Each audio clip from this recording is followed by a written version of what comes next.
fan mail, and it's great just to know that people have your back, because I had no idea when I went in there what people were going to think. You realize, Marshall, that not only this town but all over the world, but people have your back. They really do. Yeah, it's great to know. It's great to know, and especially in the city. You know, in the city that I live in. I mean, that I fought so hard, you know, from day one. I mean, when I started rapping at 15, I you know, dreamed of just getting respect just in my own city. I had no idea that it would ever be this big. Yeah. I'll tell you what, hang on the phone for just 1 second, okay? Marshall Mathers, Eminem, on the Mojo in the Morning Show, talking very candidly, obviously, about his rehab. And he and Kim are back together again. We're going to come back more with Eminem. Hang on the phone, brother. We'll be right back here on Channel 955's Mojo in the Morning Show. Mojo in the morning, Mojo in the evening, Mojo in the morning time. Mojo in the morning, Mojo in the evening, Mojo in the morning time. Detroit, it's Eminem. Wake the up. Mojo in the morning. You're listening to Channel 955. What's up, Detroit? It's Eminem. You're listening to Mojo in the morning. Mojo is a great DJ. Formito Popan. Channel 955. Eminem on with us right now. Marshall Mathers on with us. But my biggest question is, why did you have the same fat guy that was in your movie in 50 Cent's movie and his crew? Remember? It was the same fat dude. But the movies was good, because I'm like, M got to be proud. But I'm like, why is he in both movies? He couldn't have been in both of y'all's crews. You know what's so funny is he's riding in the back seat just like he was in doing the same thing. Come on, M. You seen that guy? But you know what? Overall, you know, when I seen the movie, I seen the movie before it was.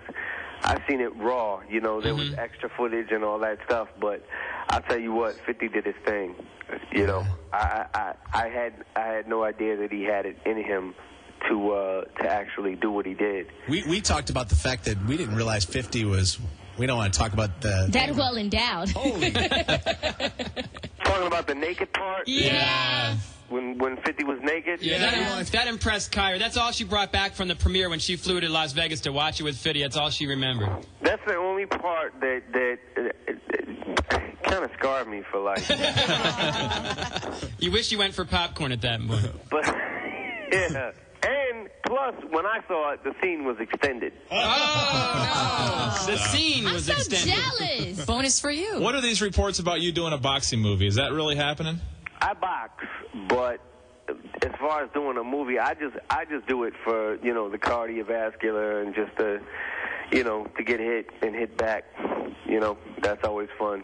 I just do it just because I love the sport. So speaking of boxing, whose ass would you like to whip right now in the music industry? Anybody? Whose ass would I like to whip? I know there's a couple. Lindsay Lohan and Hillary Duff, yeah. I think I could win. Hey, by the way, we have Lindsay on with us tomorrow morning, and she one of the things they said was we couldn't ask her about her car accidents or about her dating life. So can we ask you Lindsay Lohan question right now? Are you dating Jared Leto? I can't really answer that. I've been trained not to answer. I've been trained like a monkey. So, Lindsay, what are your problems with your dad? I've been trained not to answer. I love how our album's all about confessions, but they give us a list of 30 things not to talk to her about. Wait, are your boobs real, Lindsay? No. She's definitive on that. Hey, I was hanging out with your buddy Jimmy Kimmel over the weekend. Oh, yeah? And he said that you better get your ass on his show. I promised him that I would mention that when he does his show here in Detroit, Super Bowl week, that you have to be a guest. The problem is, I don't know if you heard the song, the new song that I have, but it talks about the guilt of always having to leave, you know, and at the time was mainly Haley that it was affecting. You know, literally the things that I say in the song about the her giving me the coin and, you know, putting boxes in front of the door to try to block it, you know, to try to stop me from leaving. Those things really happened. And I'm at a point in my life right now where I feel like I don't know where my career is going right now. You know, I mean, this is the reason that we call it curtain call, because this could be the final thing. We don't know. Wow. Wow, that's big. So Haley would put boxes in front of the door to keep you from leaving to go out on the road again? Yes, and it killed me when she would do that, and just writing the song. I mean, when I hear the second verse of that song, everything in it is so true that, you know, literally, I'm in the booth. Like, there's 2 songs that I've done where I was in the booth, actually, you know, recording the songs, like rapping them, and had to stop, you know, just from being teary-eyed, just because of, you know, those are Mockingbird and this new song are a couple of emotional songs. I mean, probably the most emotional that I've wrote. This song sounds kind of like a nightmare, or you write it like it's a nightmare that you're waking up from. Did you used to have a lot of bad dreams? I've had dreams, you know, similar to that, but this was like, this song is like basically what, you know, the guilt that I've had to deal with from leaving, because I hated leaving my family, like, you know, leaving my home for the stage, you know, which I realized that I had to do, and it's my second passion, you know, is to be out there in front of people and you know, just rap in front of that many people in the crowds I draw and stuff. But you got to decide, like, you got to sit there and just figure out what's more important. And right now, there's nothing more important than my family. Oh, good for you. Do you volunteer in Haley's classes at all? Do you go into her class? Are you a PTA parent? Are you a room dad every now and again? You know, everything that I can do with my daughter and my niece, and now we got a little 3-year-old. You know, everything that I can do with them, you know, I basically do.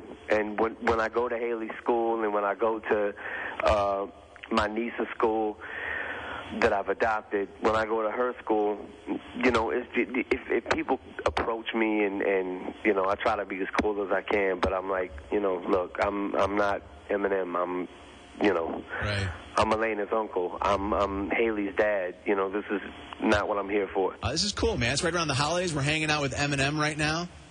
Do you and Haley and Kim ever sit around? You guys sing at all Christmas songs, or does Haley get into the whole Christmas thing? Well, we get into the Christmas thing, but we don't overdo it, you know. What's Christmas morning like at the Eminem household?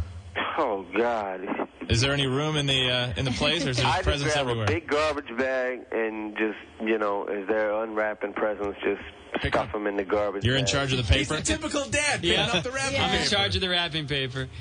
You're not sitting there in one of those big, ugly Christmas sweaters, though, are you? Like a reindeer or a little pom-pom? I'm sitting there naked. And he does have D12 dresses the elves. So. Yeah. Bizarre's big ass. Bizarre comes in as Santa. You know what I little just shower said was cap pretty on.